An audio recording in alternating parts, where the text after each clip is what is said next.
Hello students, मैं राहुल मौर्य आपका स्वागत करता हूं आपके अपने यूट्यूब चैनल KIT सेंटर पर। पिछली क्लास में हमने एक इम्पॉर्टेंट चैप्टर का इंट्रोडक्शन देखा था जिसका नाम क्या था?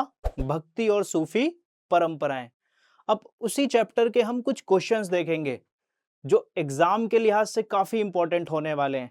उन क्वेश्चंस को हम पढ़ेंगे और फिर उसके बाद मैं आपको ये भी बताऊंगा कि हिस्ट्री में आपको सिर्फ 6 चैप्टर पढ़कर 50 से 40 नंबर आ सकते हैं, यानी 40 से 50 मार्क्स आप आराम से पा सकते हैं। तो ये क्लास उन लोगों के लिए होगी जिसमें मैं ये बताऊंगा कि 6 चैप्टर पढ़ के आप 40 से 50 नंबर का स्कोर यूं ही उसी में से आना है। तो बहुत ही आसान तरीके से हम वो पढ़ेंगे। तो अभी हम क्या पढ़ने वाले हैं? भक्ति और सूफी आंदोलन के कुछ इंपॉर्टेंट क्वेश्चन जो एग्जाम के लिहाज से काफी इंपॉर्टेंट हैं। तो वो कौन से क्वेश्चन हैं उनको हम देखेंगे। इससे पहले सिर्फ थोड़ा सा हम इसको इंट्रोडक्शन के तौर पे समझ लेते हैं कि ये चैप्टर क्या कहता है। तो हमने पढ़ा था कि भक्ति सूफी जो परंपराएं हैं, भक्ति परंपरा का संबंध भक्ति आंदोलन से था और सूफी परंपरा का संबंध सूफी आंदोलन से था। यानी इस्लाम धर्म में जो सुधार हुआ उस सुधार को चलाने वाले जो क्या कहलाए? सूफी कहलाए। सूफी मतलब कुछ ऐसे लोग थे जिनका अध्यात्म और रहस्यवाद की तरफ झुकाव था, उन्हें सूफी कहा गया। तो सूफियों के बारे में हमें पढ़ना है और संतों के बारे में पढ़ना है। उन संतों में हम कुछ सगुण शाखा से संबंध रखने वाले संत होंगे और कुछ निर्गुण शाखा से संबंध रखने वाले संत होंगे। तो अब हम शुरू करते हैं अपना क्वेश्चन। क्वेश्चन नंबर 1 क्या कहता है अपना? तो देखिए, क्वेश्चन कहता है कि धर्म के इतिहासकार प्रारंभिक भक्ति परंपरा को कौन से 2 वर्गों में बांटते हैं? तो धर्म के इतिहासकार ने भक्ति परंपरा को या भक्ति को 2 भागों में बांटा। कौन से भागों में? 2 भाग। कौन से वो 2 भाग हैं? सगुण भक्ति और निर्गुण भक्ति। सगुण भक्ति किसे कहते हैं? इसमें हम शिव की, विष्णु की और उनके अवतारों की, साथ ही साथ देवियों की मूर्ति के रूप में क्या करते हैं? उपासना करते हैं। यानी शिव की, विष्णु की और उनके जो अवतार हैं, विष्णु के अवतार हैं शिव, विष्णु के अवतार हैं राम और कृष्ण। तो जब हम इनकी मूर्तियों के रूप में उपासना करते हैं तो ये कौन सी शाखा है भक्ति की? सगुण शाखा है, यानी सगुण भक्ति। फिर एक आती है भक्ति की निर्गुण शाखा। तो निर्गुण भक्ति किसे कहते हैं? निर्गुण भक्ति परंपरा में अमूर्त या निराकार ईश्वर की उपासना की जाती है, उसे हम क्या कहते हैं? निर्गुण भक्ति, जिसमें निराकार ईश्वर की क्या की जाती है? उपासना की जाती है। क्लियर है? आगे बढ़ते हैं हम लोग। अगला क्वेश्चन है, तांत्रिक पूजा पद्धति क्या थी?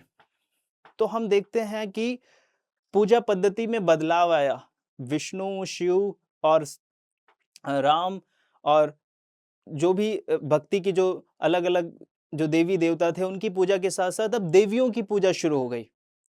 यानी तांत्रिक पूजा पद्धति क्या है? देवी की आराधना इसमें मुख्य रूप से की जाती थी और इसमें इनकी आराधना या इनकी उपासना में स्त्री और पुरुष दोनों ही भाग ले सकते थे। देवी की आराधना पद्धति को आमतौर पर तांत्रिक पूजा पद्धति के नाम से जाना जाता था। इस पूजा पद्धति में स्त्री और पुरुष दोनों ही शामिल हो सकते थे, जबकि हम देखते हैं कि कई ऐसी पूजा थी जिसमें स्त्रियां भाग नहीं ले सकती थी। कर्मकांडों के संदर्भ में वर्ण और वर्ग के भेद की मनाही थी। अर्थात कर्मकांड क्या होता है? हवन, पूजा, यज्ञ, ये सब क्या है? कर्मकांड है और इसमें कोई भी कर सकता था, किसी भी वर्ण और वर्ग की भेद की मनाही थी। ठीक है। अगला, अलवार और नैनार संतों का जाति के प्रति क्या दृष्टिकोण रहा? तो हमें क्या बताना है अलवार और नैनार संतों के बारे में। तो इससे पहले हम लोग जान लेते हैं कि अलवार नैनार थे कौन, अलवार संत कौन थे और नैनार संत कौन थे। अलवार विष्णु भक्त थे और नैनार शिव भक्त थे। वे एक स्थान से दूसरे स्थान पर भ्रमण करते हुए तमिल भाषा में अपने इष्ट की स्तुति में भजन गाया करते थे। तो तमिल भाषा में अपनी इष्ट की स्तुति करते थे, उनका भजन गाते थे और भ्रमण करते रहते थे। और कहां से ये संबंध रखते थे? तमिलनाडु से।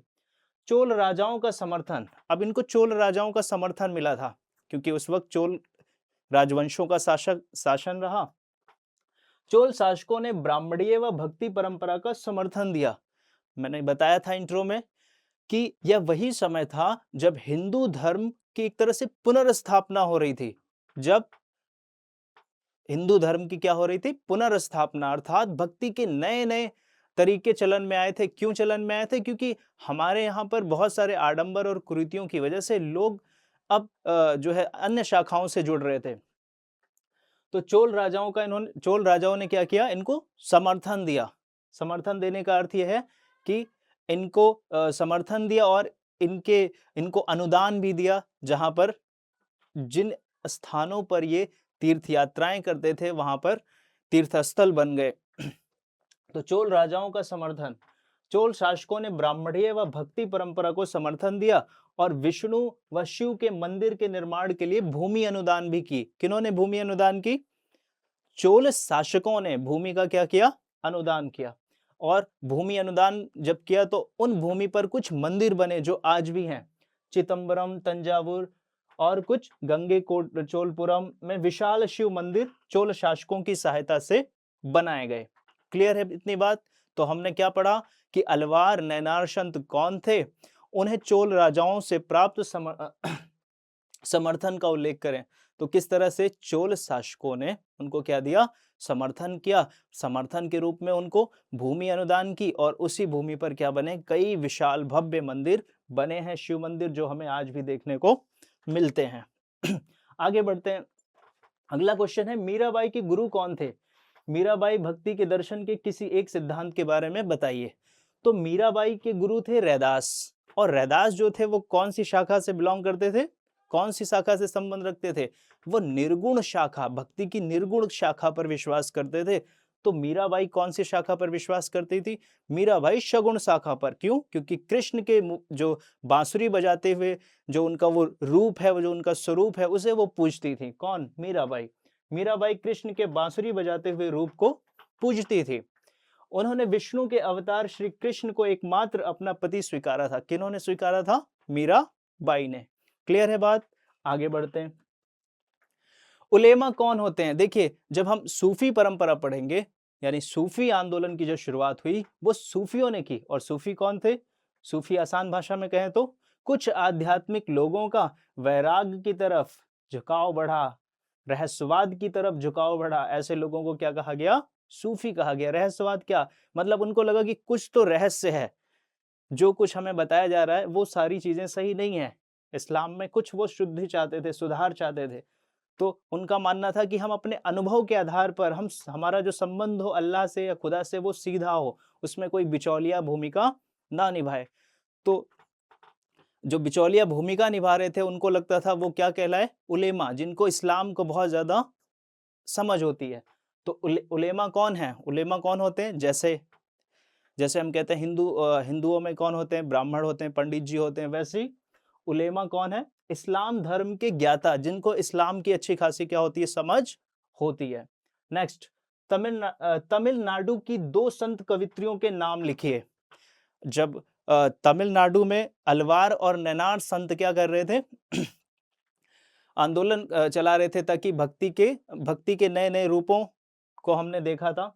तो अंडाल और करिक्काल, करिक्काल कौन थी? ये तमिलनाडु की 2 कवित्रियां थी। अंडाल विष्णु भक्त थी और जबकि करिक्काल शिव भक्त थी।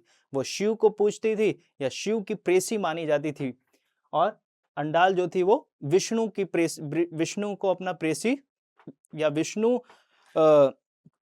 की प्रेसी मानती थी अपने आप को। इस तरह से अंडाल और करिक्काल थी। नेक्स्ट है, शरिया का क्या अर्थ है? और एक स्रोत बताइए। शरिया क्या है? मुसलमानों को निर्देशित करने वाला एक कानून है जिसे हम क्या कहते हैं? शरिया। यानी उसमें लिखा है कि मुसलमान कौन से काम करेंगे, उनका जो एक तरह से समाज कैसे संचालित होगा। ठीक है, तो आसान भाषा में कहें तो शरिया मुसलमान समुदाय को निर्देशित करने वाला एक कानून है और ये कुरान शरीफ और हदीस पर आधारित है। हदीस क्या है? हदीस आप लोगों को पता होगी कि पैगंबर साहब के जो व्यवहार रहे उनका जिक्र किसमें किया गया है? हदीस में। आगे बढ़ते हैं। लिंगायत कौन थे? अगला क्वेश्चन बहुत ही इंपॉर्टेंट है ये पेपर के नजर से। कि लिंगायत कौन थे, जाति प्रथा के विशेष संबंध में सामाजिक व धार्मिक क्षेत्र में उनके योगदान की व्याख्या करें। तो लिंगायत कौन थे भाई?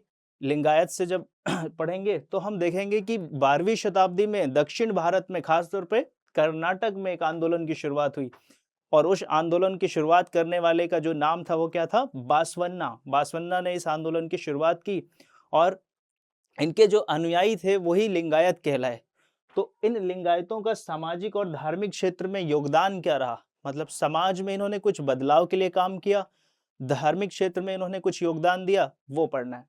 तो देखिए 12वीं शताब्दी में कर्नाटक में एक नया आंदोलन की शुरुआत हुई जिसका नेतृत्व बासवन्ना नामक एक ब्राह्मण ने किया।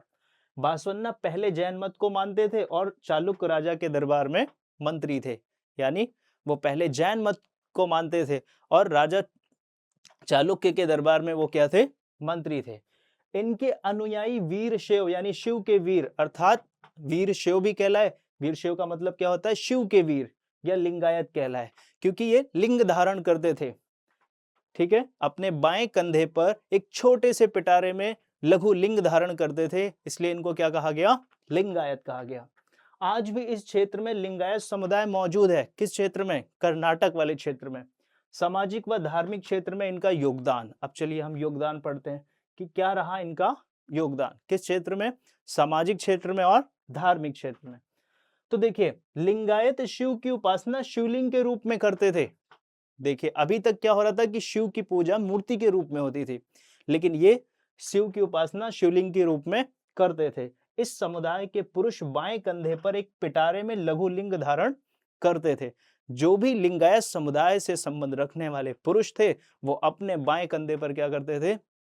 एक लघु लिंग धारण करते थे, एक छोटे से पिटारे में। नेक्स्ट, लिंगायतों का विश्वास था कि मृत्यु के बाद भक्त शिव में लीन हो जाएंगे और इस संसार में दोबारा लौटकर नहीं आएंगे। तो ये लिंगायत समुदाय की मान्यता थी कि मृत्यु के बाद जो भक्त है उनका वो शिव में लीन हो जाएगा और वापस इस संसार में लौटकर नहीं आएगा। वे श्राद्ध संस्कारों का पालन नहीं करते थे और अपने मृतकों को विधि पूर्वक दफनाते थे। जैसा कि पहले हम देखते हैं कि श्राद्ध संस्कारों का पालन किया जाता था, ये हमारे धार्मिक जो है धार्मिक क्षेत्र में ये जरूरी था। तो जबकि ये अपने क्या करते थे? मृतकों को विधि पूर्वक दफनाते थे, ये श्राद्ध संस्कारों का पालन नहीं करते थे, अर्थात जलाते नहीं थे। लिंगायतों ने जाति के कुछ समुदायों को दूषित हो रहे ब्राह्मणीय अवधारणा का विरोध किया। इनका मानना था कि जो ब्राह्मणीय अवधारणा है, जिसमें कहा गया है कि समाज के कुछ लोग दूषित हैं, क्यों निम्न जाति के हैं, इस अवधारणा का उन्होंने क्या किया? पूरी तरह से खंडन किया। किन्होंने किया? लिंगायतों ने किया। जिन समुदायों को ब्राह्मणीय व सामाजिक व्यवस्था में निम्न स्थान मिला वो किधर चले गए? लिंगायत से जुड़ गए। जिन समुदायों को ब्राह्मणीय सामाजिक व्यवस्था में निम्न स्थान मिला वो लिंगायतों के अनुयायी बन गए। लिंगायतों ने धर्मशास्त्रों में अस्वीकृत व्यवस्था, वयस्क विवाह और विधवा पुनर्विवाह को मान्यता दी।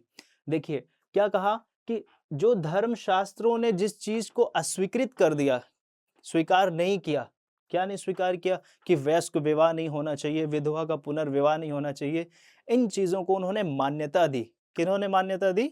लिंगायतों ने। तो ये उनका योगदान है किस क्षेत्र में? सामाजिक क्षेत्र में। ठीक है, क्योंकि समाज को वो चाहते थे कि कोई भी समाज में दूषित नहीं है, उनका मानना था।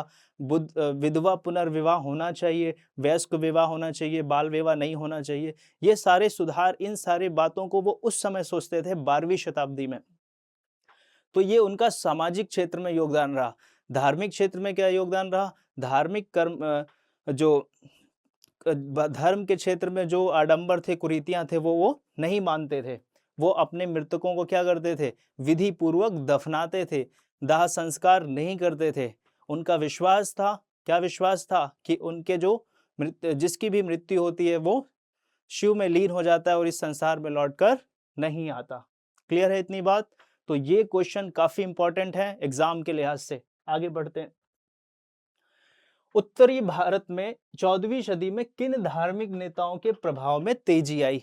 अब भाई हम देखते हैं कि दक्षिण भारत में तो भक्ति आंदोलन का विकास होता रहा, लेकिन अब उत्तर भारत में किन्होंने इस जिम्मेदारी को निभाया? तो नाथ, जोगी, सिद्ध और धार्मिक नेताओं ने रूढ़िवादी ब्राह्मणीय सांचे को नहीं माना।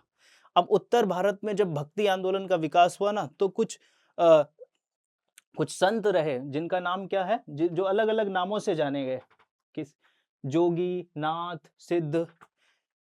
इन धार्मिक नेताओं ने क्या किया, रूढ़िवादी ब्राह्मणीय ढांचे का विरोध किया, जो अनुष्ठान यज्ञ के नाम पर जो कुरीतियां फैली थी, या एक तरह से जो भक्ति के क्षेत्र में शुद्धि चाहते थे, वो यही थे। कौन? नाथ, जोगी और सिद्ध।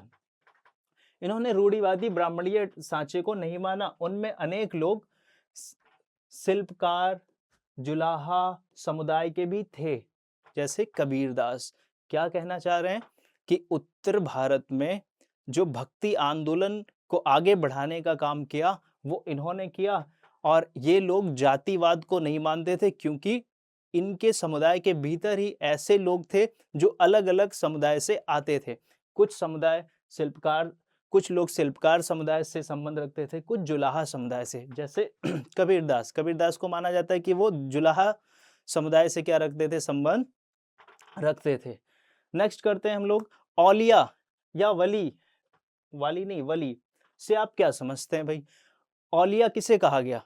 वह सूफी संत जो अल्लाह के नजदीक होने का दावा करते हैं और उनसे मिली बरकत से करामत करने की या चमत्कार करने की जो है बात करते हैं, उनसे मिली शक्ति से वो चमत्कार करने की बात करते हैं, उन्हें क्या कहा गया?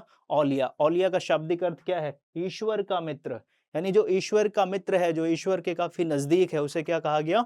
औलिया कहा गया। कोई प्रॉब्लम है इसमें? तो वह सूफी संत जो अल्लाह के नजदीक होने का दावा करते हैं, ठीक है, जैसे कि हम देखते हैं कि कई सूफी संत रहे, चिश्ती संप्रदाय के कई संत हुए, मोइनुद्दीन चिश्ती हो गए और निजामुद्दीन औलिया हो गए। तो बहुत सारे संतों ने क्या किया? अल्लाह के नजदीक होने का दावा किया। तो वह सूफी संत जो अल्लाह के नजदीक होने का दावा करते हैं और उनसे मिली बरकत से करामत या चमत्कार करने की शक्ति रखते हैं, उन्हें क्या कहा गया? औलिया कहा गया। अगला क्वेश्चन है, जिनका रहस्यवाद व वैराग की तरफ झुकाव था, वो क्या कहलाए? सूफी संत। अब सूफी संत की हमें डेफिनेशन मिल गई कि सूफी क्या है, सूफी किन्हें कहा गया। ठीक है, कुछ लोगों का या जिन लोगों का रहस्यवाद और वैराग की तरफ झुकाव था, उन्हें क्या कहा गया? सूफी कहा गया। और इन सूफियों ने इस्लाम धर्म में सुधार पर फोकस किया। ये चाहते थे कि इस्लाम धर्म में सुधार होना चाहिए। अब ये सूफी भी ना दो तरह के थे, एक शरिया को मानते थे और एक शरिया को नहीं मानते थे। तो इसमें भी बेशरा और बाशरा में बदल गए। आगे पढ़ेंगे। पैगंबर मोहम्मद को इंसान कामिल के रूप में अनुसरण करने की सीख दी। सूफियों ने कहा कि जो पैगंबर मोहम्मद थे ना, वो इंसान कामिल हैं।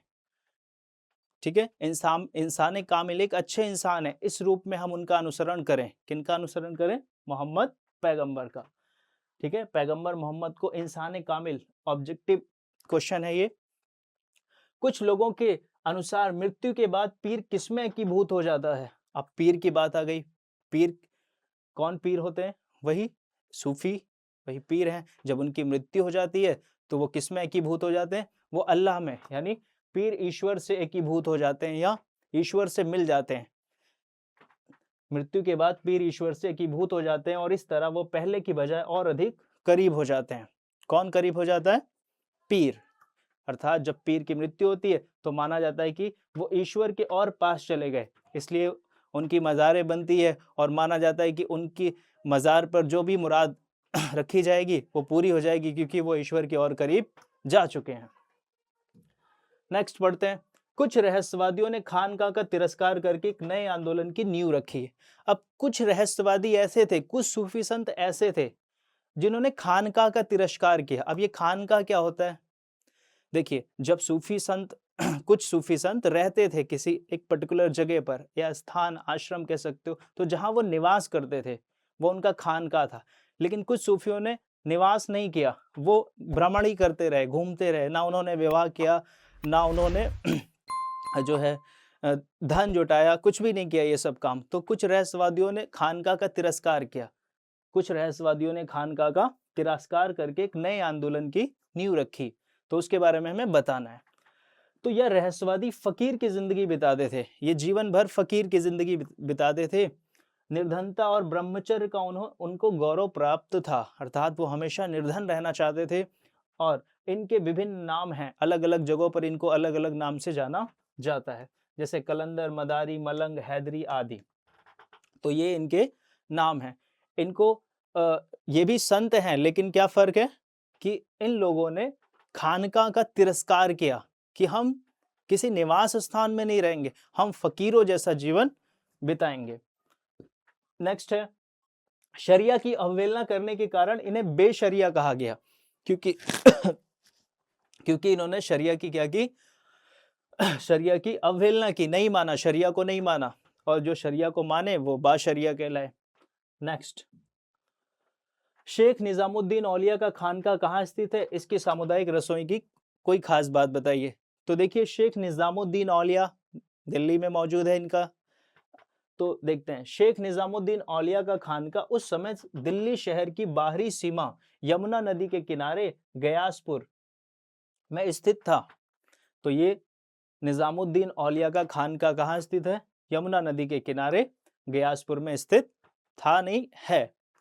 सामुदायिक रसोई की इनकी खास बात क्या रही कि ये बिन मांगे या बिना मांगे खैरात पर चलती थी। किसकी रसोई? किसकी रसोई? निजामुद्दीन औलिया के जो दरगाह है वहां की रसोई। सामुदायिक रसोई की यह खास बात थी, यह विशेषता थी कि यह बिन मांगे खैरात पर चलती थी। तो ये कुछ क्वेश्चन है जो शॉर्ट क्वेश्चन है।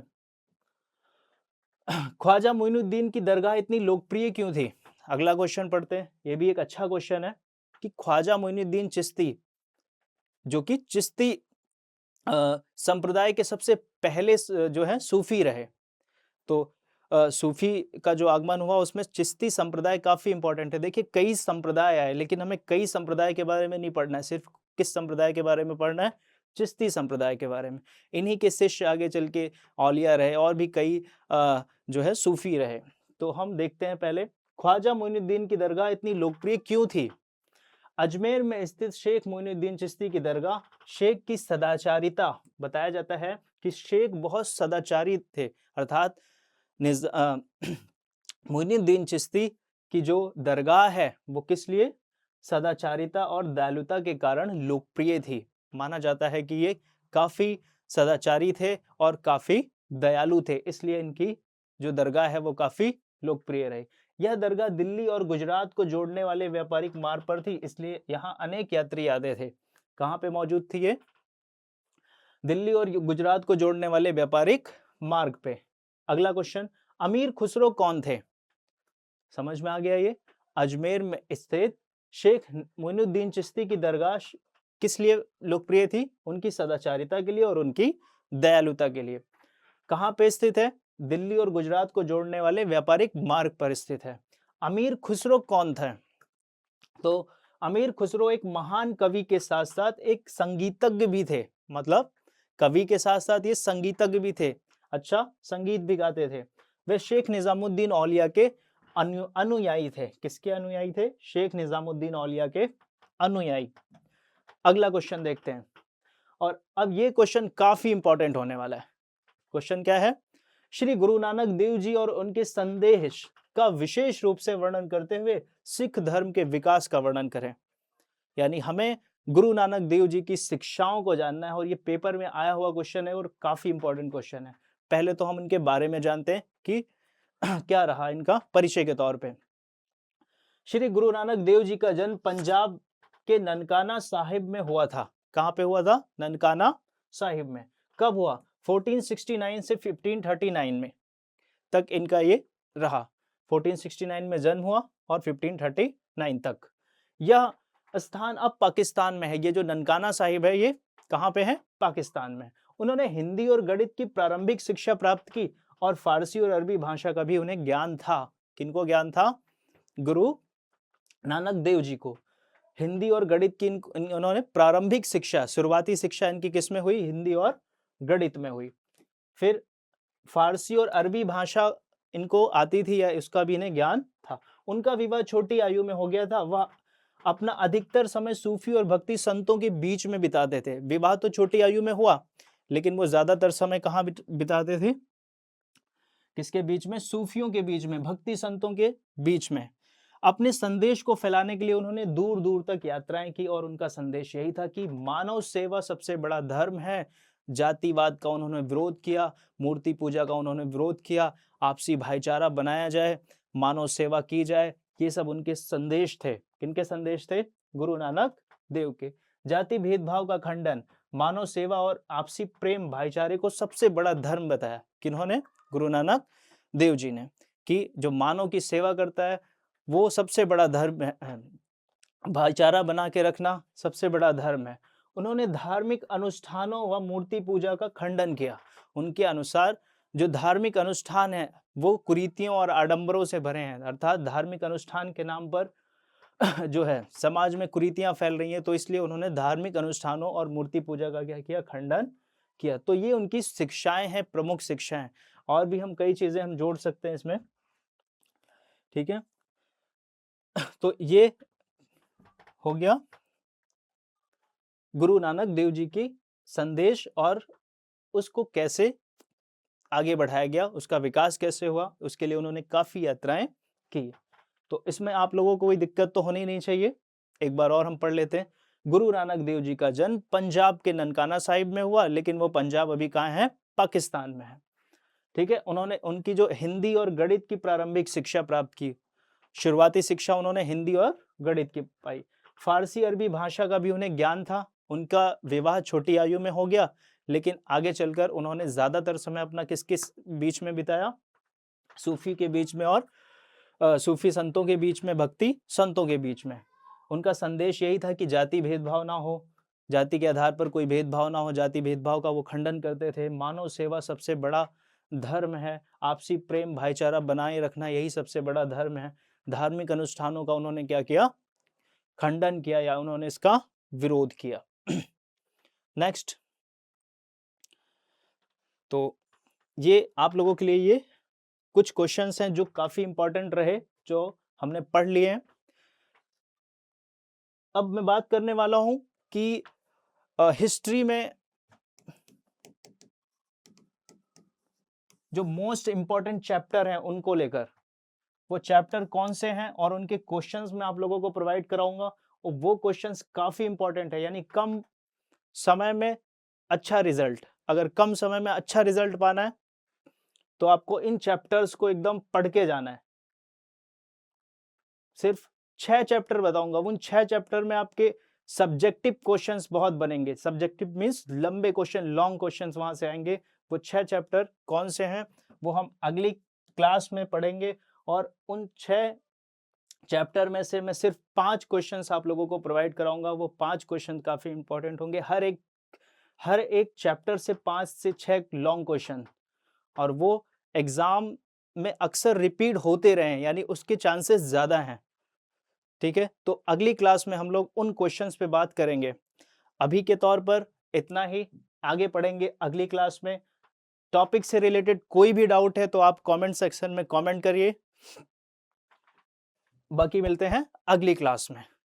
हमारे चैनल को शेयर, लाइक और कमेंट करिए। Thank you so much. मिलते हैं नेक्स्ट।